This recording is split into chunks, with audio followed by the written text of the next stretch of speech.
welcome to the Cinemagic Preview Show. On this edition, we'll be reviewing Oliver Laxe's new crime drama, Fire Will Come.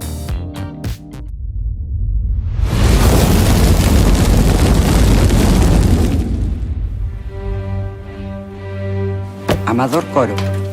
¿Este es el pirómano? Sí, es este. Así que mató a Luz. ¿Y le van a dejar salir? Hola, Mike. Ni la parla conoce, está condenada. Amador, tens lo meu! Pois eu estou bem contente de que estés na casa.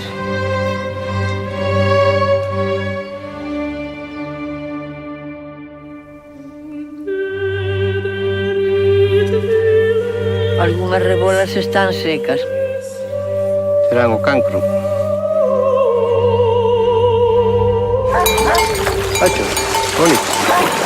Claro.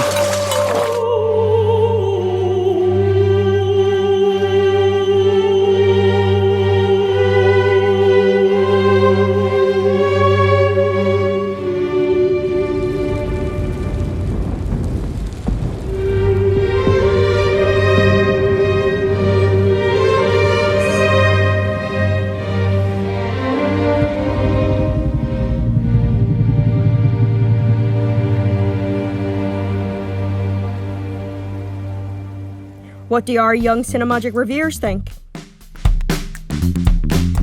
Hi, I'm Cara and welcome to the Cinemagic Preview Show. On this edition, I'll be reviewing Oliver Laxe's Fire Will Come.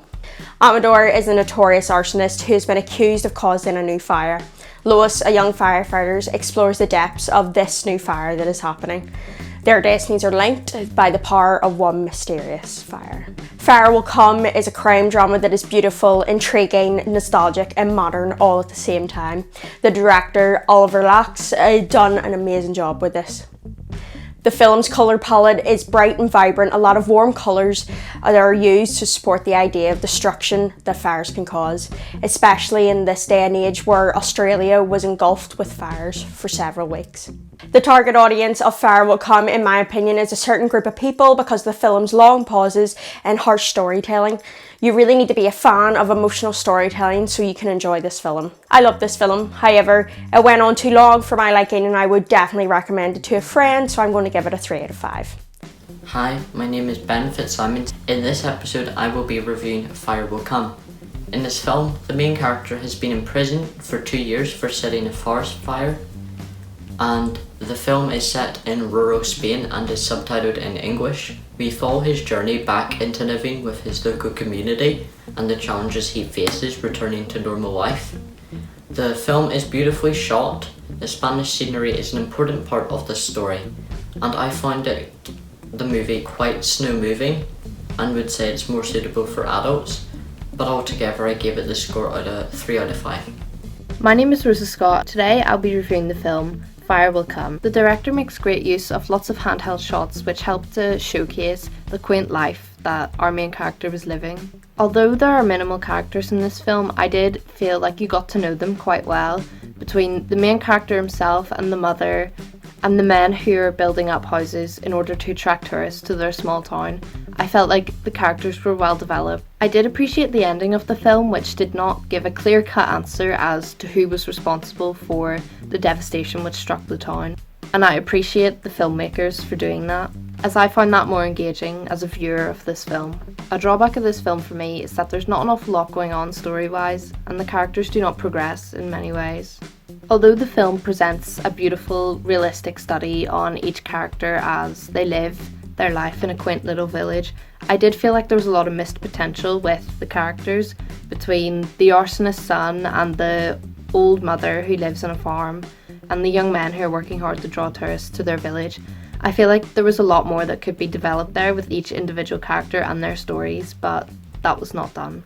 Overall, I'd give this film a 2 out of 5 as the story was not that engaging to me apart from the first 10 or so minutes and the last 10 or so minutes, and I feel like a lot more could have been done with the time in between those moments.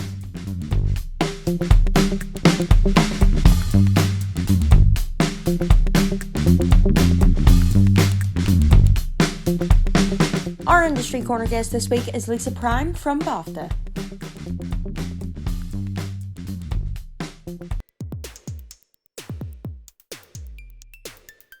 Hello, I'm Lisa Prime and I work at BAFTA, which is the British Academy of Film and Television Arts.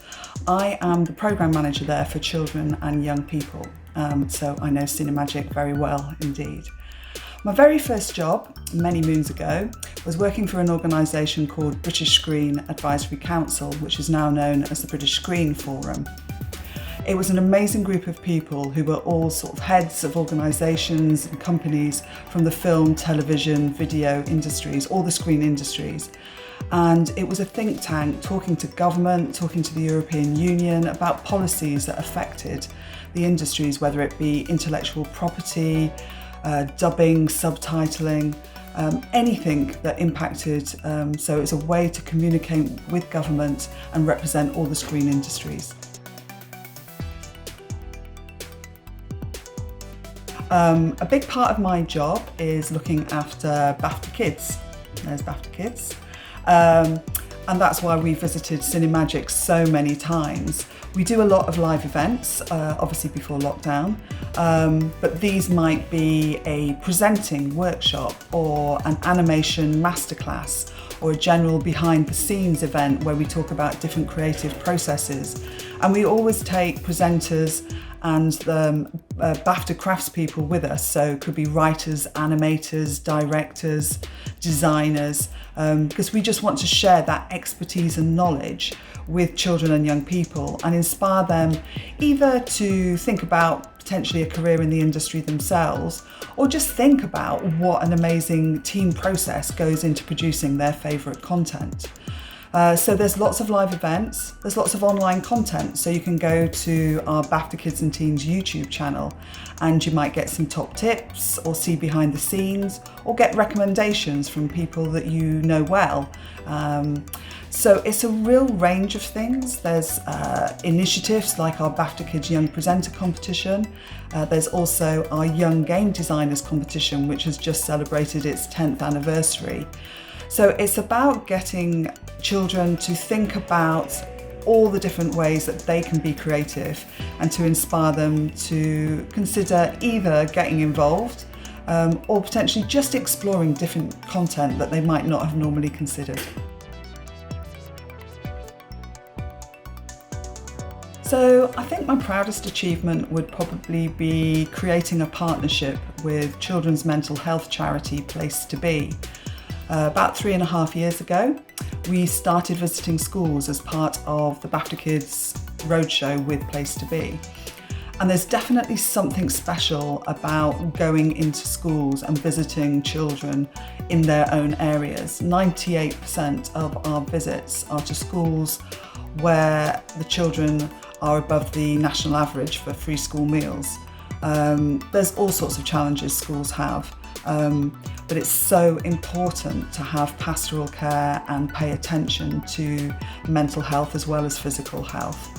As I say, we have a lot of fun, but we also are gently teaching life skills.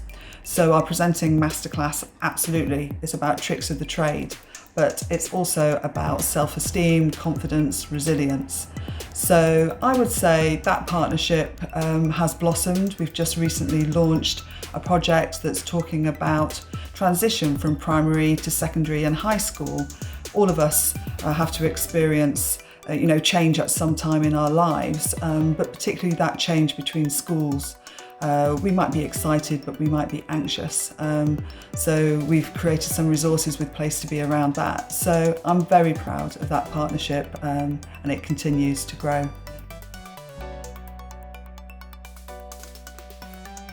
I wish I knew and I wish I could be ahead of the curve on that. But there's no crystal ball, and also it's undoubtedly a very, very challenging time for the industry and getting back into production. However, the one thing I do know is young people quite often lead change and how we consume content. So whether it be YouTube or TikTok, the exciting thing is young people are making their own content. They're watching what their peers produce. So it's a mixture of nervousness for the industry, but excitement. Children want to see themselves reflected on screen. They want to hear different stories and their own stories. So I think there will be more of that. There will be more, as I say, children generating their own content, shorter form content probably. But it's an exciting time because it feels like we will become a more inclusive industry. And that's what we need. We need to generate more different stories so that children do see themselves reflected and hear their own experiences. So yeah, I am excited for what is to come. The first bit of advice would be make something. There are so many opportunities to create your own content. If you're interested in games, I genuinely cannot recommend enough BAFTA's Young Game Designer competition. All the finalists, this year's there's 53 finalists, so they all get introductions to the industry. They get to showcase their talents. So as well as having online masterclasses, they will also get introductions and hopefully bespoke career advice. So make something, enter competitions, put things up on YouTube. There's so many different software programs now. If you're interested in animation, make your own animation. So yeah, I would say make content and put it out there. The other bit of advice I would give is to pursue your passions and interests, definitely. You probably have your own unique particular skills, so whether you're a good drawer, a good writer and storyteller, you might be good with numbers, you might make a fantastic producer, you might be super organised. So recognise what your own skills and interests are. We spend a lot of our life working, so it's great to be able to pursue your passions. I'd also recommend do some research about careers in the industry. There are way more jobs than you could possibly imagine. There are a few sites that I would recommend, Screen Skills, Intergames. They all have careers advice and break down different roles within industries. And I would also do some research on skills gaps. It's worth knowing where those gaps are in the industry, whether it's animation, visual effects, production coordinators. So yeah, do your research. So that's it, do research, make content, and just be excited about the possibilities. And my final bit of advice is get involved with Cinemagic. At BAFTA, we have partnered with Cinemagic for many years. We've had some fantastic trips to Belfast and to Dublin. They are a fantastic team of dedicated professionals. They do such a fantastic range of events.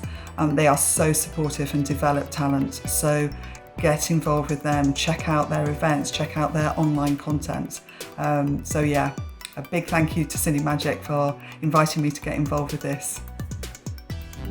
Thanks for watching and don't forget to subscribe.